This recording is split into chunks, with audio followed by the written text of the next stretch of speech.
স্বাধীনতার ঘোষক, বহুদলীয় গণতন্ত্রের প্রবক্তা, সেক্টর কমান্ডার, জেট ফোর্স অধিনায়ক, সফল সেনাপ্রধান, সফল রাষ্ট্রনায়ক, বাংলাদেশের বহুদলীয় গণতন্ত্রের প্রবক্তা, জাতীয়তাবাদী প্রতিষ্ঠাতা। এবং তিনি যে কথা বলেছিলেন যে বাংলাদেশি বলতে হবে, বাঙালি না, তাহলে বাঙালি বললে অনেককে এড়িয়ে যাওয়া হবে, সেই মহান নেতার আজকে ৪৪তম শাহাদাত বার্ষিকী, সেই বীর উত্তম শহীদ প্রেসিডেন্ট জিয়াউর রহমানকে আমি প্রথমেই শ্রদ্ধা নিবেদন করছি। পাশাপাশি আপনারা জানেন যে একটি খুনি, ফ্যাসিস্ট, মামলাবাজ, গুমকারী, খুনকারী, দুর্নীতিবাজ, এই ভোট চোর, গণতন্ত্র হরণকারী, এই কোর্ট সেই কোর্ট যিনি প্রেডিকেট করেছিল, তারা আমাদেরকে কখনো এই সংগঠিত হতে দেয়নি। আমার মনে আছে 2023 সালে আমরা মাত্র 12 জন এসেছিলাম, আর কাউকে আসতে দেয়নি, আমাকে এখান থেকে ডিজিএফআই তুলে নিয়ে গেছিলো। তাই আমি বলতে চাচ্ছি যে বাংলাদেশে টেকনাফ থেকে দিল্লি, তেঁতুলিয়া, রূপসা থেকে পাতুরিয়া আমাদের অনেক কর্মী সমর্থক আছে।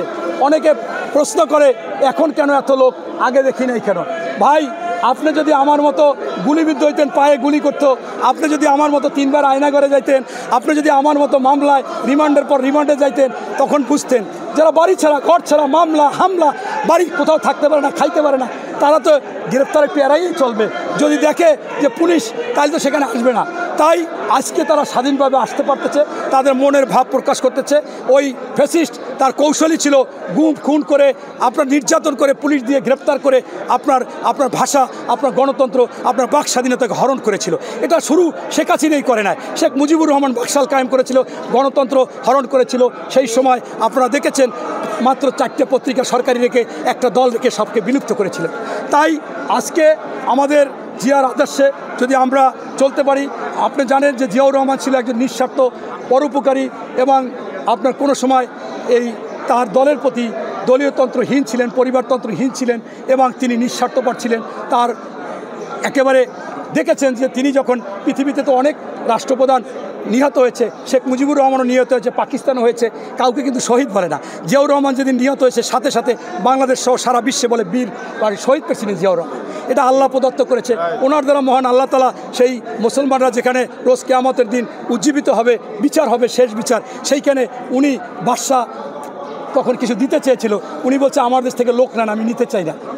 আপনি লোক নেন, পরিশ্রমের সেই জনশক্তি রপ্তানি উনি করেছিল, গার্মেন্টস ফ্যাক্টরি করেছিল, খামার করেছিল, এবং ওই আরাফাতের মাঠে উনি বলছেন আমি আপনাকে কিছু দিতে চাই।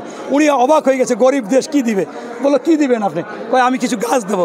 আমার দেশে মরুভূমি, গাছ তো হয় না। কয় আপনি নিয়ে লাগাই, যদি আল্লাহ প্রদত্ত না হতো ওখানে টিকতো না। আমি 2 বার হজে গেছি, খরতাপ মানুষ, এত রৌদ্র, এত তাপ, সেখানে কিছু হয় না। সেইখানে জিয়াউর রহমান নিজের হাতে সেই আরাফাতের মাঠে নিম গাছ রোপণ করেছে, যেটা সৌদিয়ানরা সম্মানের সহিত কদর করে আপনার তাকে বলে সাজ্জাতুল জিয়া। এই সাজ্জাতুল জিয়া মানে জিয়া ট্রি। সেই মনে করেন এই জিয়ার ওই শেখ হাসিনা যদি নাম ধ্বংসও করতে চাইতো, কিন্তু পারতো না, কিয়ামত পর্যন্ত থাকতো। তাই সেখানে উনি এটা করেছেন, এবং আপনি এটা অনেক কিছু করেছেন। উনি যখন এই শহীদ হলেন, পরের দিন কিন্তু পেপার পত্রিকা আসলো, কোনো ওনার ব্যাংক অ্যাকাউন্ট নাই, ওনার বাড়ি নাই, গাড়ি নাই। এখন পর্যন্ত খালেদা জিয়া ভাড়া বাসায় থাকে, তারেক রহমানের ভাড়া বাসা খোঁজে। অর্থাৎ পাখিরও একটা দিনের শেষে একটা নিজস্ব বাসা আছে। আমাদের এই জিয়া পরিবার, বিএনপির প্রতিষ্ঠাতা সহ জিয়াউর রহমান, খালেদা জিয়া, তারেক রহমানের নিজস্ব একটা বাড়ি নেই। এটাই প্রমাণ করে যে বিএনপির যারা নেতৃত্ব দিচ্ছেন তারা দেশপ্রেমিক। তাই আমি আপনাদের মাধ্যমে বলতে চাই, তারেক রহমান 5ই আগস্ট থেকে এই সরকারকে বারবার বলে আসতেছে সন্ত্রাসী, চাঁদাবাজ, দখলবাজ, দুর্নীতিবাজ এবং যারা ঘুষখোর এবং সিন্ডিকেট করে তাদেরকে আপনারা ধরে গ্রেপ্তার করে কঠিন শাস্তি দিন। কিন্তু আমরা দেখতেছি এই সরকার কেন যেন করতেছে না। তারেক রহমানের হাতে আছে বহিষ্কার। উনি কি গ্রেপ্তার করতে পারবে? উনি কি সাজা দিতে পারবে? উনি পারবে না। তারেক রহমান এই সন্ত্রাসী, চাঁদাবাজ, দখলবাজ, এই সিন্ডিকেটের বিরুদ্ধে যুদ্ধ ঘোষণা করেছে এবং উনি 4000-এর অধিক বহিষ্কার করেছে। তাতেও নাকি দোষ, কয় যে হে দল বহিষ্কার করবে। আরে ভাই, অন্যায় করবে এত বিরাট একটা দল। বাংলাদেশে এখন এভাবে সেভাবে 90% মানুষ বিএনপির ছায়াতলে আসতে চায়, সেখানে কি অপরাধ? এইটা মনে করেন। সেই জন্য আমি বলতে চাই, তারেক রহমান সন্ত্রাস, দখলবাজ, চাঁদাবাজ এদের বিরুদ্ধে, সিন্ডিকেটের বিরুদ্ধে যুদ্ধ ঘোষণা করেছে এবং উনি বলেছে যে এই সরকারকে আবেদন করেছে। আপনাদের মাধ্যমেও ডক্টর ইউনূস সহ স্বরাষ্ট্র উপদেষ্টা, আইন উপদেষ্টাকে বলতে চাই, আসুন বিএনপিতে সন্ত্রাস, দখলবাজ, চাঁদাবাজ এদের স্থান নাই, এদের গ্রেফতার করুন, আমরা সাক্ষী দেব। প্রেসিডেন্ট জিয়াউর রহমানের 44তম শাহাদাত বার্ষিকী দাঁড়িয়ে বলতে চাই, শহীদ রাষ্ট্রপতি জিয়াউর রহমান তিনি ছিলেন মহান স্বাধীনতার ঘোষক, সেক্টর কমান্ডার এবং এই দেশে তিনি 9.5 মাস রণাঙ্গনে যুদ্ধ করে এই দেশকে একটি লাল সবুজের পতাকা উপহার দিয়েছিলেন। বটমলেস বাস্কেট থেকে একটি দুর্ভিক্ষ এই জাতি থেকে মুক্তি দিয়েছিলেন শহীদ রাষ্ট্রপতি জিয়াউর রহমান, ইমাজিন টাইগারে পরিণত করেছিলেন। জিয়াউর রহমান বাকশাল পতন করে, বাকশালকে বিলুপ্ত করে জিয়াউর রহমান বহুদলীয় গণতন্ত্র প্রতিষ্ঠা করেছিলেন। শহীদ রাষ্ট্রপতি জিয়াউর রহমান 21শে পদক দিয়েছিলেন 1976 সালে। 1971 সালে স্বাধীনতা পদক শহীদ রাষ্ট্রপতি জিয়াউর রহমান দিয়েছিলেন। শহীদ রাষ্ট্রপতি জিয়াউর রহমান, আমি একজন প্রবাসী, 1976 সালে 8,660 জন মধ্যপ্রাচ্যে এই প্রবাসী রেমিটেন্স যোদ্ধা সৃষ্টির হাত দিয়ে শহীদ রাষ্ট্রপতি জিয়াউর রহমানের হাত ধরে এসেছে। আজকে প্রায় আমরা 1.5 কোটি প্রবাসী রেমিটেন্স যোদ্ধা রয়েছি। আজকে প্রবাসী রেমিটেন্সের উপরে বাংলাদেশের অর্থনীতি দাঁড়িয়ে আছে। শহীদ রাষ্ট্রপতি জিয়াউর রহমানের চিন্তা চেতনা ছিল সুদূর প্রসারী। আজকে এই শহীদ রাষ্ট্রপতি জিয়াউর রহমানকে নিয়ে এই ফেসিবাদ শেখ হাসিনা অনেক বাজে মন্তব্য করেছে। বেগম খালেদা জিয়া সম্পর্কে বাজে মন্তব্য করেছে। আপনারা দেশবাসী নিশ্চয়ই জানেন, বেগম খালেদা জিয়ার বয়স নিয়ে কটূক্ত করেছে, তিনি অসুস্থ এইগুলি নিয়ে ট্রল করেছে। তার 37 বছরের স্বামীর স্মৃতিচরিত বাড়ি থেকে তাকে এক কাপড়ে বাইর করে দিয়েছে এই শেখ হাসিনা। আজকে দেখেন, দেশবাসীর ভালোবাসায়, আল্লাহ সুবহানাহু ওয়া তাআলার রহমতে বেগম খালেদা জিয়া কিন্তু ধীরে ধীরে সুস্থ হয়ে উঠছেন। আমরা গতকালকে তাকে মোটামুটি স্বাভাবিকভাবেই দেখেছি, উনি জাতির উদ্দেশ্যে বক্তব্য রেখেছেন।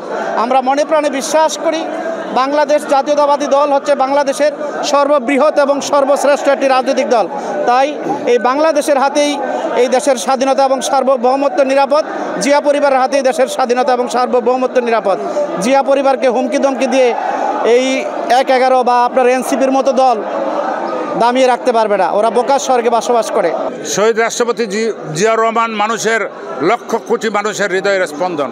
উনি শুধু বাংলাদেশের না, আপনি এশিয়া মহাদেশ বলেন, বহির্বিশ্বে বলেন, তৎকালীন যারা তার সাথে রাষ্ট্র ব্যবস্থায় জড়িত ছিল, বিভিন্ন দেশের রাষ্ট্রনায়করা ওনাকে মনে করে উনি একজন সত্যিকার খাঁটি দেশপ্রেমিক। ওনার জন্য বাংলাদেশ স্বাধীন হয়েছে। আজকে স্বাধীনতার ঘোষক শহীদ রাষ্ট্রপতি জিয়াউর রহমান। উনি যদি ঘোষণা না দিতেন, শেখ মুজিবুর রহমান যখন ব্রিফকেস দিয়ে পাকিস্তানিদের হাতে আত্মসমর্পণ করেছিলেন, অ্যারেস্টের নাটক করে, তখন কিন্তু বাংলাদেশের মানুষ দিকবিদিক ছিল।